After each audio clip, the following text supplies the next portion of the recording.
Hi எல்லாருக்கும்.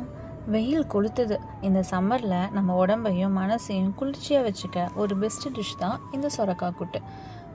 நம்ம உடம்புல இருக்கிற வெப்பத்தை எப்படி இந்த காய் குறைக்குதோ அதே மாதிரி நம்ம மனசில் இருக்கிற கோவத்தை குறைக்க ஒரு சின்ன ஸ்டோரி சொல்லட்டுமா?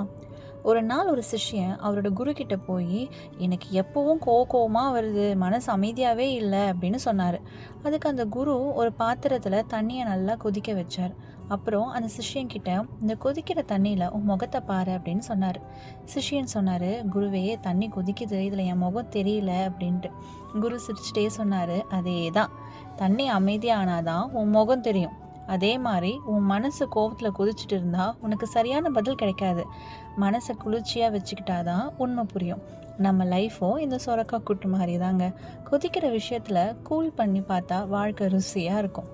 வெயிலுக்கு உடம்பை குளிர்ச்சியாக வச்சுக்க சொரக்காய், வாழ்க்கை புயலுக்கு மனசை குளிர்ச்சியாக வச்சுக்க பொறுமை. இன்றைக்கி இந்த கூட்டு என்ஜாய் பண்ணுங்கள், கோவத்தை தள்ளி வைங்க, ஸ்டே ஹைட்ரேட்டட், ஸ்டே கூல். நம்ம மட்டும் இல்லை, குழந்தைங்களுக்கும் கொஞ்சம் அப்பப்போ ஜூஸ் அந்த மாதிரிலாம் சேர்த்து கொடுங்க. இந்த வெயில் இப்போவே கொதிக்குதுன்னா இன்னும் அந்த ஏப்ரல் மேலாம் வந்தால் எப்படி இருக்குன்னு பார்த்துக்கோங்க. இந்த ஸ்டோரி பிடிச்சிருந்தா லைக் பண்ணுங்கள், கமெண்ட் பண்ணுங்கள், இந்த சேனலை சப்ஸ்கிரைப் பண்ணிக்கோங்க. That is motivated. Thank you so much. Bye. இன்று நாள் நன்றாக அமையட்டும்.